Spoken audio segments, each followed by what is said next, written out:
जय हिंद आप सभी को। आज हम रस भेद के बारे में पढ़ने जा रहे हैं, जो हमारे काव्य सौंदर्य का एक बड़ा महत्वपूर्ण अंग है।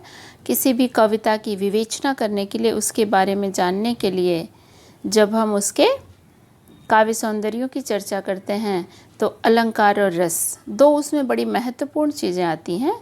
अलंकार पे पाठ मैंने प्रस्तुत किया है, जिसे आपने शायद देखा भी होगा, ये मेरे चैनल पे उपलब्ध है। दूसरा महत्वपूर्ण अंग जो काव्य चर्चा में आता है वो रस भेद है, हम जिस पे आज चर्चा करेंगे। बच्चों, हमें ध्यान देना है इस बात में कि ये पाठ मैंने आपकी परीक्षा के और आपकी ज़रूरतों को दृष्टिकोण में ध्यान में रख के बनाया है, जो 10वीं 12वीं के पाठ्यक्रम के अनुसार शायद थोड़ा ज़्यादा आपको लग सकता है, परंतु ये थोड़ा विस्तार में कहीं कहीं आपको शायद लगे, क्योंकि ये ऐसी चीज़ नहीं है कि हम इसे बहुत छोटा भी कर सकें। तो आप अपनी आवश्यकता के अनुसार, जो आपके पाठ्यक्रम के अनुसार जितना उचित है उसे देखते हुए, उतना पढ़ते और उतना रटते हुए आप इसको जान सकते हैं। पाठ के अंत में इसमें कुछ अभ्यास हेतु प्रश्न और कुछ उदाहरण भी दिए गए हैं। खैर, तो चलते हैं, हम देखते हैं ये रस और रसभेद क्या है। रस का शाब्दिक अर्थ आनंद है। संस्कृत में वर्णन आया है रस्यते आस्वाद्यते इति रसः, अर्थात जिसका आस्वादन किया जाए वह रस है। किंतु साहित्य शास्त्र में काव्यानंद अथवा काव्यास्वाद के लिए रस शब्द प्रयुक्त होता है। रस का जो शाब्दिक अर्थ है वो आनंद है, उसका आनंद उठाना, उसको अनुभव करना, उसमें क्या चीज़ है, किस प्रकार का आनंद है, किस प्रकार का रस है, उसको आनंद करना। इसी संभवतः इसी रस पे बहुत सारी बातें जो हम कहते हैं, जैसे बातचीत जो बहुत ज़्यादा हम करते हैं ना, तो लोग कहते हैं बतरस कर रहे हैं। बतरस कर रहे हैं नहीं, बातचीत का मज़ा ले रहे हैं, बातचीत का आनंद उठा रहे हैं, बतरस। तो ये इसी तरह का व्यंग रस कहीं कहीं होता है कि जो व्यंग करके हमें, कुछ लोगों को हम व्यंग के द्वारा टीका टिप्पणी करते हैं और उससे आनंद उठाते हैं, उसे हम व्यंग रस भी कहते हैं। हालांकि व्यंग एक शैली है। तो इस तरह का जो नहीं, रस, यहाँ पे रस का मतलब वो रस नहीं जिसे आमतौर पे आप खाने के रूप में समझते हैं कि फूलों का रस, फलों का रस। तो कह सकते हैं कि जैसे फूलों का रस या फलों का रस, ये फूलों का रस या फलों का रस क्या है, उसका निचोड़ है, उसका मूल तत्व है। फूलों का रस या फलों का रस क्या है, उसका मूल तत्व है। वैसे ही ये रस भी जो है काव्य का मूल तत्व है। काव्य में छुपा हुआ आनंद है। सिर्फ फूलों के रस से हमें पराग मिलता है, फलों के रस से हमें जो स्वाद मिलता है, वैसे ही काव्य के रस से हमें आनंद मिलता है। यही बात संस्कृत शास्त्र में कही गई है, रस्यते आस्वाद्यते इति रस, अर्थात जिसका आस्वादन, जिसका अनुभव किया जा सके, इसे काव्यानंद अर्थ या काव्य आस्वाद भी कहते हैं, कि काव्य का आनंद, काव्य का रस है ये क्या है? काव्य को पढ़ने, सुनने अथवा नाटक देखने से सहृदय पाठक, श्रोता अथवा दर्शक को प्राप्त होने वाला विशेष आनंद रस कहलाता है। अब यहाँ पे एक चीज़ और हम ध्यान देंगे, काव्य शब्द यहाँ पे बार बार जहाँ पे आया है, इस काव्य को आप सिर्फ कविता से मत समझिएगा। ये स्पष्टीकरण मैंने आपको पहले भी दिया है, अलंकार के दौरान भी, कि संस्कृत साहित्य में काव्य का मतलब होता था साहित्य। वो गद्य साहित्य है या पद्य साहित्य, ये उसमें नहीं है। काव्य का मतलब साहित्य, वो कोई भी साहित्य हो सकता है। ये रस हमें कविता में ही सिर्फ इसका आनंद नहीं मिलता, इसका आनंद हमें कहानी में, उपन्यास में, नाटक में भी मिलता है। तो यहाँ पे काव्य शब्द जहाँ आया, इसे सिर्फ आप कविता से नहीं बल्कि साहित्य से इसका अर्थ लगाएं, कि किसी भी काव्य को पढ़ने, सुनने अथवा नाटक देखने से सहृदय पाठक, श्रोता अथवा दर्शक को जो आनंद मिलता है, जो आनंद का वो अनुभव करता है, देख कर, पढ़ कर, सुन कर, वही आनंद रस कहलाता है।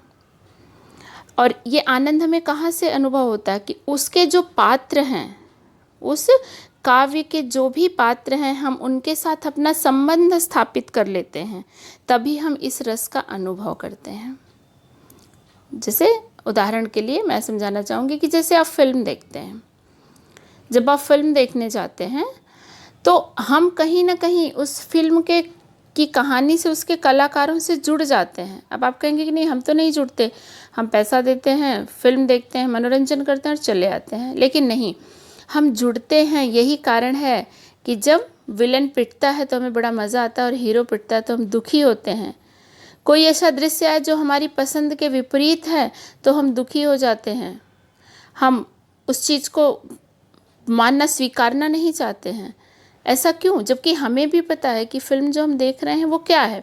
जो उपन्यास हम पढ़ रहे हैं उसमें पात्रों के डायलॉग कभी कभी हमें बिल्कुल अपने लगते हैं, जबकि हमें पता है कि ये सिर्फ लिखा गया, ये काल्पनिक भी हो सकता है, यथार्थ भी हो सकता है, पर मैं से जुड़ा नहीं है। ऐसा हम इसलिए महसूस करते हैं क्योंकि हम उस पात्र के साथ जुड़ जाते हैं, उस फिल्म के साथ जुड़ते हैं, उस कहानी, उस उपन्यास, उस कैरेक्टर के साथ जुड़ जाते हैं। इसलिए इसे ही सहृदय पाठक या श्रोता या दर्शक कहा गया है, कि जो उन काल्पनिक पात्रों के साथ अपना संबंध स्थापित करता है और उस कथा से पूरी तरह से जुड़ जाता है, उसका आनंद लेता है, ये रस का ही कारण है। रस के कारण ही ये संभव होता है।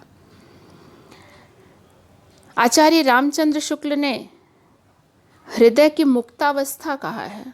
रस को हृदय की मुक्तावस्था, हृदय बिल्कुल अपने मुक्त रूप में जो अनुभव करता है, ऐसे काव्य को देखकर, सुनकर या पढ़कर, वही रस होता है। रस के प्रकार, रस के प्रकार समय के साथ साथ जो बिल्कुल शुरुआती हमारा दौर बना था भरत मुनि के नाट्य शास्त्र में 8 रस माने गए हैं, कुछ लोग 9 भी कहते हैं। तो सबसे शुरुआत में जो था 8 और 9 रसों का प्रचलन था, कि मानते यही हैं कि भरत मुनि के नाट्य शास्त्र में, भरत मुनि का नाट्य शास्त्र सबसे प्रामाणिक और सबसे श्रेष्ठ रचना मानी जाती है, जो इन सारी चीज़ों पर आधारित है। काव्य पर, काव्य के जो विविध प्रकार होते हैं, नाटक, कहानी, उपन्यास, ये सारी चीज़ें जो होती हैं वो चीज़ भरत के मुनि के नाट्य शास्त्र में पहले मिलती हैं। तो इनके अनुसार रस की संख्या 8 थी। उद्भट रचनाकार थे, जो विद्वान, उद्भट नाम के विद्वान, उन्होंने शांत रस को 9वां रस माना और उसे स्थापित भी किया रस भेदों में। पंडित विश्वनाथ ने वात्सल्य रस को 10वां रस माना और फिर मनवाया, साहित्य शास्त्र में इसे शामिल भी किया गया, वात्सल्य रस को। और अब हम भक्ति रस को भी 11वें रस के रूप में पढ़ते हैं। भानुदत्त गोस्वामी के प्रयासों से और अन्य भी बहुत सारे विद्वानों ने इसे जो प्रमाणित किया, इसके लिए अपना मत दिया और भक्ति रस को भी अब हम रस के अंतर्गत मानते हैं। नहीं तो पहले भक्ति रस को श्रृंगार के अंतर्गत माना जाता है, जहाँ ईश्वर विषयक प्रेम की बात की जाती थी, लेकिन अब हम भक्ति रस को भी एक स्वतंत्र रस मानते हैं। तो अब जो ये रसों की यात्रा जो 8 से शुरू हुई थी, आज 11 तक पहुंच चुकी है। तो इनके बारे में एक एक करके हम जानेंगे कि पहले तो रसों से जुड़ी हुई चीज़ रस क्या है, उनसे और कौन कौन सी चीज़ें जुड़ी हैं, उन्हें हम कैसे पहचान सकते हैं, इन सारी बातों को हम जानेंगे। उसके बाद हम एक एक करके रसों के बारे में पढ़ेंगे। ये आ गया हमारे सामने रस के अवयव या तत्व। अवयव यानी उसके जो पार्ट्स हैं, उसके जो मुख्य भेद विभेद जिसे हम कहते हैं। रस के मुख्य भेद क्या हैं, मुख्य पार्ट्स क्या हैं, तत्व क्या हैं। भरत मुनि ने नाट्य शास्त्र में लिखा है, विभावानुभाव व्यभिचारी संयोगात रस निष्पत्ति है, अर्थात विभाव, अनुभाव तथा व्यभिचारी भाव के संयोग से रस की निष्पत्ति होती है। इसमें स्थायी भाव स्वतः ही अंतर्निहित है, क्योंकि स्थायी भाव ही विभाव, अनुभव और व्यभिचारी के संयोग से रस दशा को प्राप्त होता है। इस तरह रस के 4 अंग हैं। अब यहाँ पे तो एक पंक्ति भरत मुनि ने लिख दी, विभाव, अनुभाव, व्यभिचारी संयोगात रस निष्पत्ति, यानी विभाव, अनुभाव, व्यभिचारी के संयोग से रस निष्पत्ति होती है। ये चीज़ें हैं जो मिलाकर रस को उत्पन्न करती हैं। विभाव, अनुभाव, व्यभिचारी,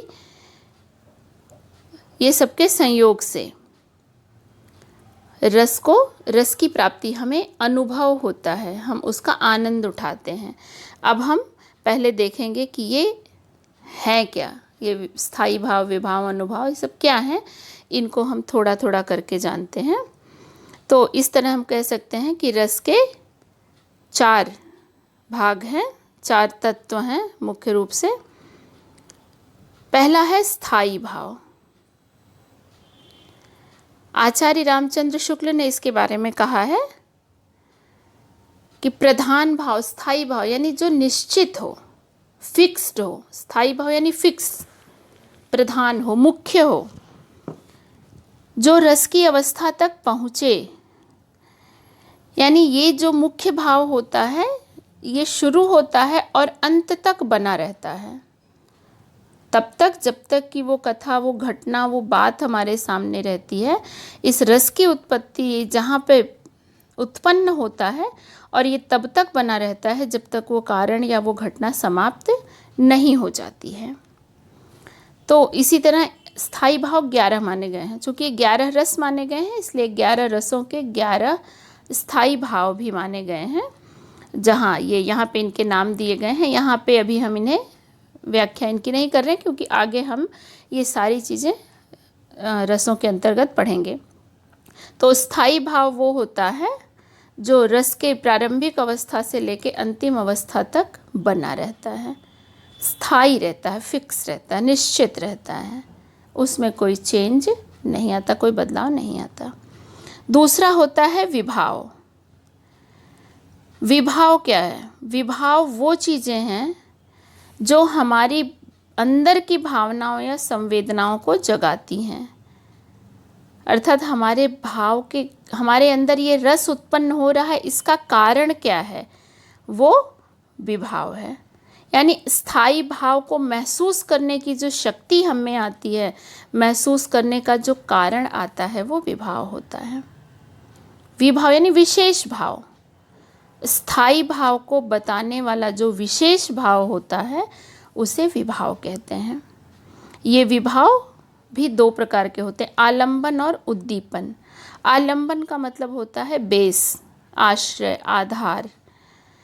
तो जिस आश्रय को, जिस आधार को देखकर हमारे अंदर विभाव का जागरण होता है, उसे हम आलंबन कहते हैं। जिस चीज़ को, जिस वस्तु को देखकर, जिस व्यक्ति को देखकर, जैसे किसी युद्ध क्षेत्र का वर्णन देखकर, सुनकर हमारे अंदर भी वीरता का भाव उत्पन्न होता है, तो वो आलंबन होगा। और उद्दीपन जो हुआ, आलंबन के द्वारा की गई चेष्टाएं, उसके क्रियाकलाप, उसके एक्शन जो होते हैं, वो उद्दीपन होते हैं। जैसे युद्ध क्षेत्र का दृश्य देखकर हमारे मन में, वो युद्ध क्षेत्र हमारे लिए आलंबन हुआ कि उसको देख के वीर रस वाला स्थायी भाव, उत्साह का स्थायी भाव हमारे अंदर जगता है।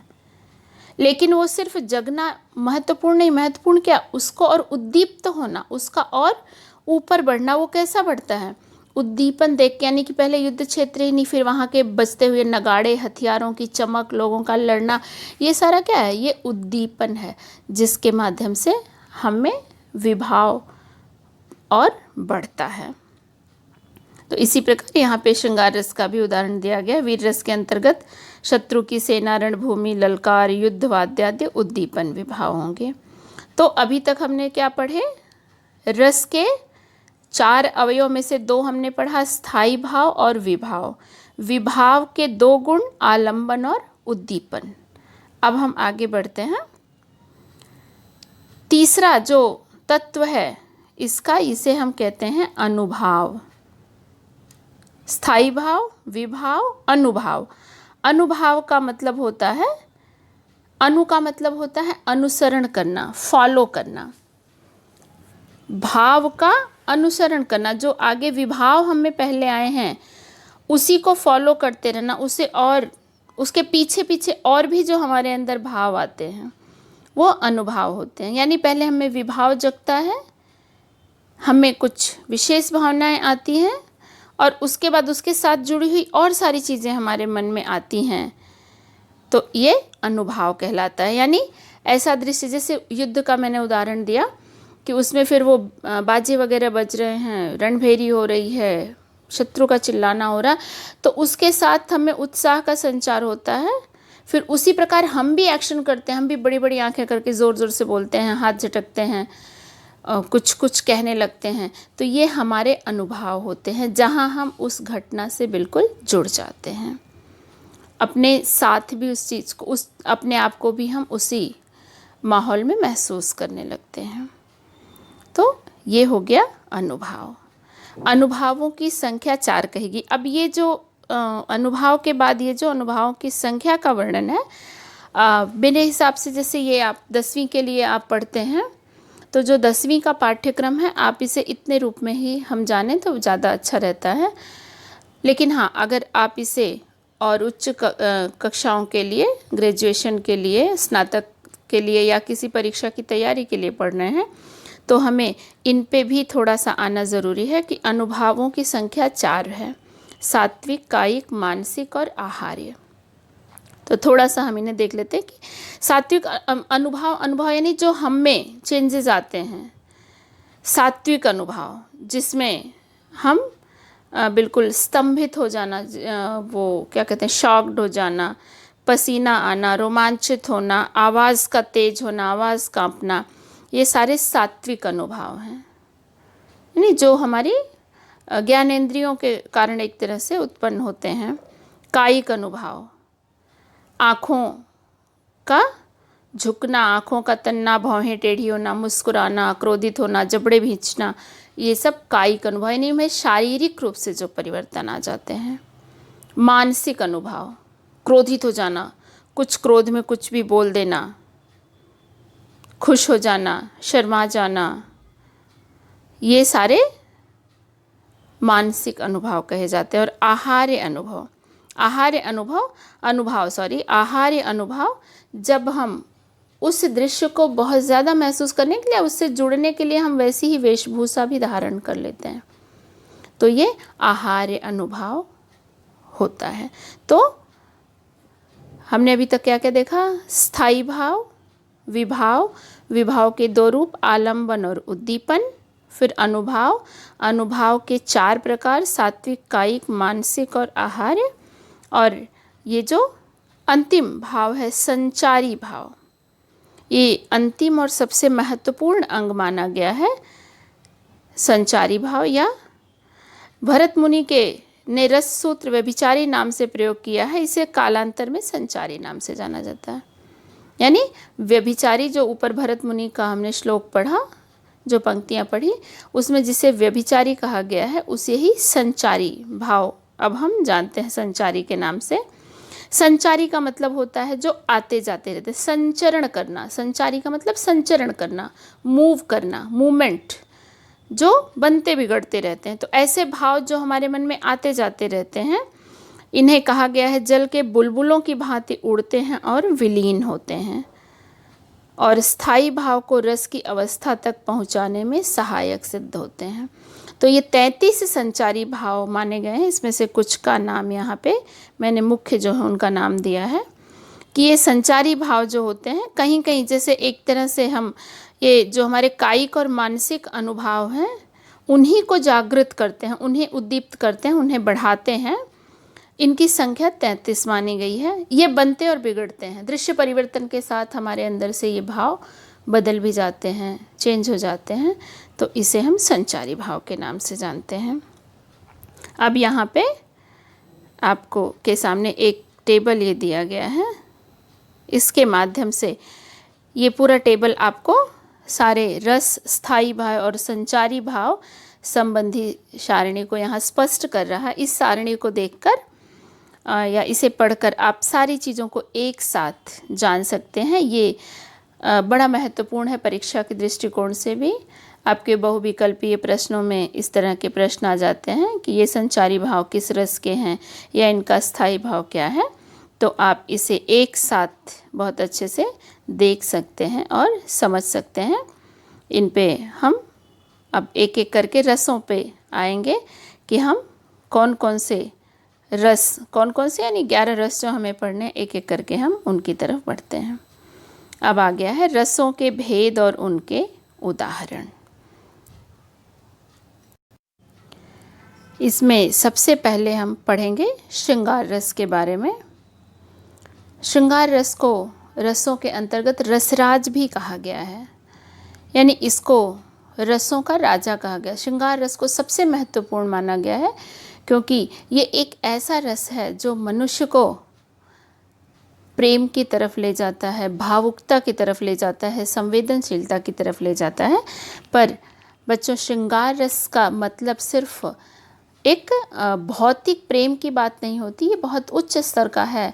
तो हमें यहाँ सिर्फ शब्द प्रेम पर नहीं जाना है, बल्कि ये मान के चलना है कि ये जो श्रृंगारिक अवस्था होती है, हमारे अंदर की अच्छाइयों के, हमारे अंदर जो छिपी हुई कोमल भावनाएं हैं, इन्हें जागृत करता है और उससे बहुत सारी चीज़ें जुड़ी हुई होती हैं। तो सबसे पहले हम देखते हैं श्रृंगार रस। श्रृंगार रस का स्थायी भाव रति माना गया है। रति मतलब प्रेम। रति शब्द जो है ये आया है, कामदेव की पत्नी का नाम था रति। कामदेव जो सौंदर्य और प्रेम के देवता माने जाते हैं, उनकी पत्नी का नाम रति था। तो इसे एक पर्याय मान लिया गया है प्रेम का। तो श्रृंगार रस का स्थायी भाव रति है। रति का मतलब किसी के प्रति प्रेम होना, किसी अपने मनपसंद या किसी प्रिय की तरफ, प्रिय व्यक्ति की तरफ मन का झुकाव या लगाव जो होता है। एक दूसरे के मन प्रेम उत्पन्न होता है और फिर विभाव, अनुभाव और संचारी भावों के साथ चलते हुए मन में रति का जागरण होता है, तो श्रृंगार रस होता है। इसमें पति पत्नी या नायक नायिका के वर्णन अधिकतर मिलते हैं।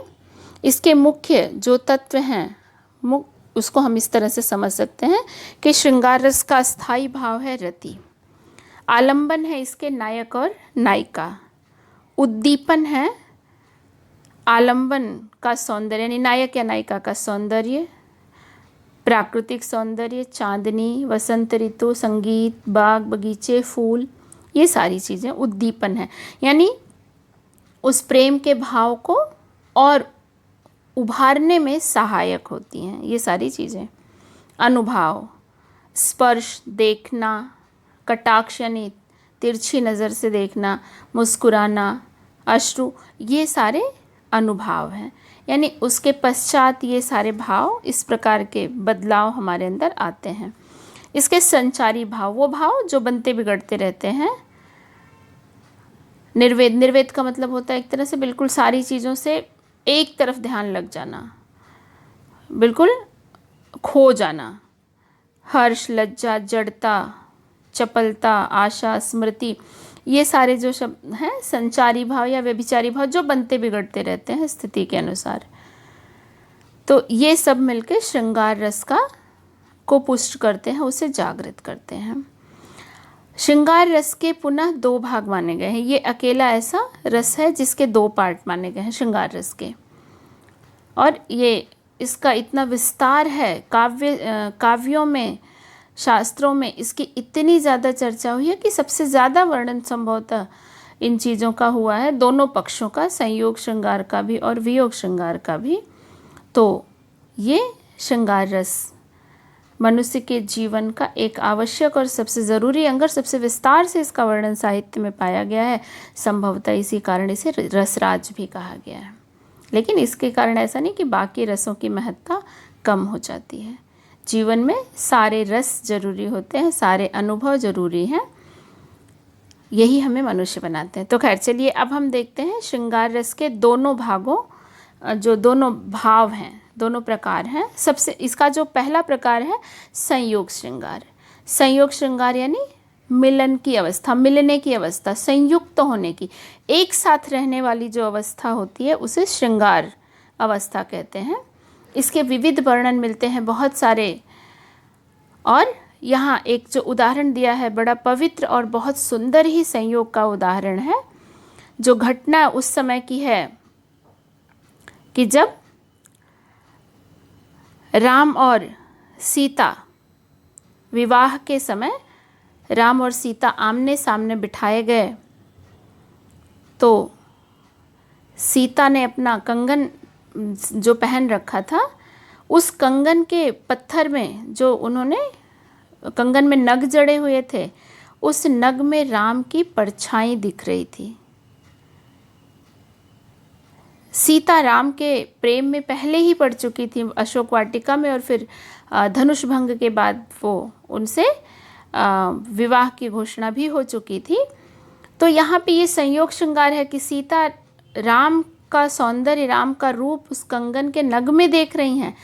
वो स्थिति वो थी, वो उस समय का वो संकोच और वो आदर्श सीता के मन में है कि मंडप में सारे लोग बैठे हुए हैं, तो वो सीधे आँख उठा के राम को नहीं देख रही हैं, बल्कि अपने कंगन के नग में राम की परछाई लगातार देख रही हैं। और वो देखते देखते इतनी मग्न हो गई कि अपना हाथ भी नहीं हिला रही हैं, कि अगर हाथ हिल गया, कंगन हिल गया, तो ये परछाई, ये प्रतिबिंब जो राम का दिख रहा है, ये हट जाएगा। और यहाँ पे तो ये 2 पंक्तियाँ ही दी गई हैं। आगे भी इसका वर्णन मिलता है कि राम भी सीता की इस दशा को समझते हैं और वो भी अपना सिर थोड़ा भी नहीं हिलाते हैं। जिस स्थिति में बैठे हैं वैसे ही बैठे हुए हैं कि अगर मैं थोड़ा सा भी हिल गया तो मेरा प्रतिबिंब दिखना बंद हो जाएगा। तो भाव यहाँ पे संयोग का भाव, श्रृंगार का भाव दोनों के मन में है, लेकिन अपने बड़ों की उपस्थिति, एक आदर्श और एक जो उनकी नैतिकता का पालन करते हुए, पर उसमें भी उस श्रृंगार की कोई हानि नहीं हो रही है। राम को रूप निहारति जान की कंगन के नग की परछाई, याते सबे सुधि भूल गई करटे की रही पलटारत नाही। कि राम का, जानकी कंगन के नग की में राम के रूप की परछाई देख रही हैं और देखते देखते सारी सुधि सब कुछ भूल जाती हैं। वही संचारी भाव, जड़ता, और जो जड़ता आ गई है, लज्जा भी है, हर्ष भी है, हाथों को टेक के रखी हैं, मानी वैसे जमा के रखी, पल टारत नहीं, एक पल को भी अपनी नज़रें उस नग से, उस पत्थर से नहीं हटा रही हैं जिसमें कि राम की परछाई दिख रही है। तो यहाँ बहुत सुंदर ही संयोग श्रृंगार का वर्णन दिया गया है कि जिसमें स्थायी भाव रहती है, राम सीता दोनों आश्रय हैं, नग में पड़ने वाला राम का प्रतिबिंब उद्दीपन है, और नग में राम के प्रतिबिंब को देखना, हाथ टेकना, ये सारे अनुभाव हैं, और हर्ष एवं जड़ता ये संचारी भाव है। इस प्रकार यहाँ संयोग श्रृंगार की सारी अवस्थाएं मिलती हैं। अब हम चलते हैं संयोग श्रृंगार के दूसरे रूप पर, वियोग या विप्रलम्भ श्रृंगार जिसे कहते हैं। ये वियोग यानी जब नायक नायिका के दूर जाने वाली स्थिति का वर्णन हो तो वहाँ पे वियोग श्रृंगार होता है। वियोग अथवा एक दूसरे से दूर रहने की स्थिति में जब नायक नायिका के प्रेम का वर्णन किया जाता है तो उसे वियोग श्रृंगार कहते हैं। उस समय जो सारी चीज़ें, स्थायी भाव तो रति ही उसमें भी रहता है क्योंकि प्रेम के कारण ही वियोग आया है, पर इसके आलंबन, उद्दीपन, ये सारे भाव हमारे बदलते रहते हैं, या स्थितियों के कारण ये चीज़ें बदल जाती हैं जहाँ वियोग आता है। जैसे यहाँ पे सूरदास के जो भ्रमर गीत है उसका एक पद दिया गया है कि जब उद्धव समझाने आते हैं, 10वीं कक्षा में पढ़ी भी होगी आप लोगों ने भ्रमर गीत में, कि जब उद्धव गोपियों को समझाने आते हैं कि तुम लोग योग का पालन करो, ये प्रेम की, कृष्ण से प्रेम की बात छोड़ो, तो पहले ही कृष्ण के वियोग से 2 गोपियाँ दुखी हैं और अपने वियोग का वर्णन करी कि कृष्ण के न रहने में, कृष्ण के वियोग में हमारी क्या दशा हो गई है। ये देखिए, ऊधो मन न भये 10-20, एक हुतो सो गयो श्याम संग को अवराध है ईस, इंद्री शिथिल भई केशव बिनु ज्यों देहि बिन शीस। हे उद्धव, हमारे पास 10-20 मन नहीं है जिससे कि हम इस तुम्हारे योग की आराधना करें। एक ही मन था, वो भी कृष्ण के साथ मथुरा चला गया। अब ईश्वर की आराधना करे तो कौन करे, हमारा मन तो हमारे पास है ही नहीं, और उस मन के अभाव में हमारी इंद्रियां शिथिल हो गई हैं, हमें कुछ समझ में नहीं आता है। केशव बिनु, उस कृष्ण के बिन हमारी वही स्थिति है, ज्यों देहि बिनु शीस, जैसे मस्तक के बिना शरीर का होता है।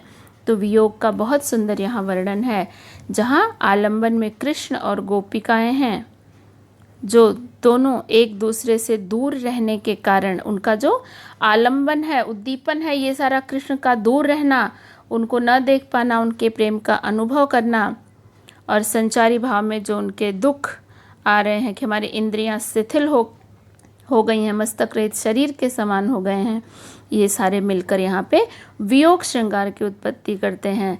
तो वियोग श्रृंगार यानी जहाँ पे दूर जाने का, दूर रहने के कारण उत्पन्न दुखों का वर्णन हो, वहाँ वियोग श्रृंगार होता है।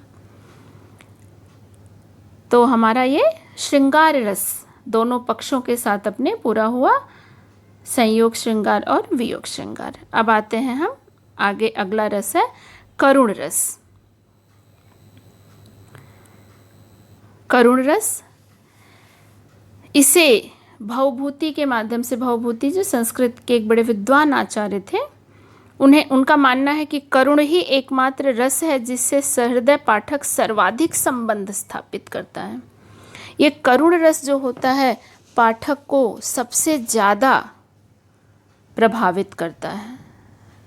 काव्य का पढ़ना हो, देखना हो, सुनना हो, करुण रस उसे सबसे ज़्यादा उसके मन को छू जाता है, उसके हृदय को स्पर्श करता है, उसे सबसे ज़्यादा उसमें जो विभाव और अनुभाव जगते हैं वो करुण रस के कारण होते हैं। करुण रस को उन्होंने बहुत, और इनकी एक रचना भी है उत्तर रामचरितम, भवभूति का उत्तर रामायण, भवभूति का उत्तर रामायण। तो उसमें करुण रस का बड़ा सुंदर वर्णन दिया गया है। सीता का जब निर्वासन होता है दोबारा, जब लवकुश को वो जन्म देने वाली रहती है, उस समय जो सीता का निर्वासन होता है, उसमें करुण रस का इतना सुंदर वर्णन इन्होंने किया है कि उसे संस्कृत साहित्य के श्रेष्ठ ग्रंथों में माना जाता है। तो इस भवभूति जी ने करुण रस को सबसे ज़्यादा प्रभावित करने वाला रस माना। ये है क्या, हम देखते हैं। जब प्रिय या मनचाही वस्तु के नष्ट होने से या उसका अनिष्ट होने पर या उसके दूर जाने पर हृदय में शोक की, दुख की उत्पत्ति हो जाए तो करुण रस का भाव। किसी भी अपने प्रिय के दूर जाने पर तो नहीं, वहाँ पे वियोग होगा, उसके न मिलने की आशंका हो, उसके नष्ट हो जाने की, उसका कोई अनिष्ट हो रहा हो, जहाँ दुख की उत्पत्ति हो, और करुण रस का भाव वहाँ पे जागृत होता है। इसका स्थायी भाव शोक है। करुण रस का स्थायी भाव शोक, दुख। इसका आलंबन विनष्ट वस्तु अथवा व्यक्ति, उद्दीपन, आलंबन का दाह कर्म, विशेषताओं का उल्लेख, उसके चित्र, उससे संबंधित वस्तुएं, अनुभाव में रोना, प्रलाप करना, कांपना, मूर्छित हो जाना, ज़मीन पर गिरना, ये सारी चीज़ें इसके अनुभाव के अंतर्गत आती हैं। और इसी प्रकार संचारी भावों की भी उत्पत्ति होती है। जैसे यहाँ पे हम उदाहरण देखते हैं। ये उदाहरण उस समय है जब महाभारत के युद्ध में अभिमन्यु को कौरव पक्ष के महारथियों द्वारा घेर के मार दिया जाता है। उसकी पत्नी उत्तरा जो कि गर्भवती है, जब वो अभिमन्यु की मृत्यु की बात सुनती है तो वो किस प्रकार यहाँ पे करुण रस की उत्पत्ति उसकी बातों से होती है, जो वर्णन उसका किया है कवि ने। जो भूरि भाग्य भरी विदित थी अनुपमेय सुहागिनी, हे हृदय वल्लभा है वही अब मैं यहाँ हतभागिनी। जो साथिनी होकर तुम्हारी थी अतीव सनाथिनी, है अब उसी मुझसी जगत में और न कोई अनाथिनी। उत्तरा कहती है कि जो मैं बहुत सुहागिनी, अपने आप को बड़ी सौभाग्यशाली मानती थी तुम्हारी पत्नी बनके, हे हृदय वल्लभ, हे मेरे प्राण प्रिय, मैं तो अभी भी यहीं पर हूँ, लेकिन तुम मुझे छोड़कर कहाँ चले गए। अब तो मुझसे ज़्यादा बड़ा अनाथ इस दुनिया में और कोई नहीं है। और वो रुदन करती है। उत्तरा का यह रोना करुण रस की उत्पत्ति करता है और बाकी लोगों को भी अपने रस में, अपने शोक में, अपने दुख में डुबा देता है। कि उत्तरा अभिमन्यु की जो आलंबन इसमें है, अभिमन्यु का शव और आश्रय है इसकी उत्तरा के द्वारा अभिमन्यु की याद करना उद्दीपन है, उसका चिल्लाना, रोना, छाती पीटना ये अनुभव हैं। और अभिमन्यु की बातें याद करना, दीनता, अपने आप को बहुत दुखी बताना, ये सारे संचारी भाव हैं। और यहाँ पे इस प्रकार करुण रस की उत्पत्ति होती। करुण रस यानी जहाँ भी हमें शोक नामक स्थायी भाव के कारण करुणा की, संवेदना की स्थिति उत्पन्न होती है, हम उस पात्र से, उस काव्य से जुड़ जाते हैं, वहाँ करुण रस की उत्पत्ति होती है। अब हम अगला रस देखते हैं। अगला रस है वीर रस।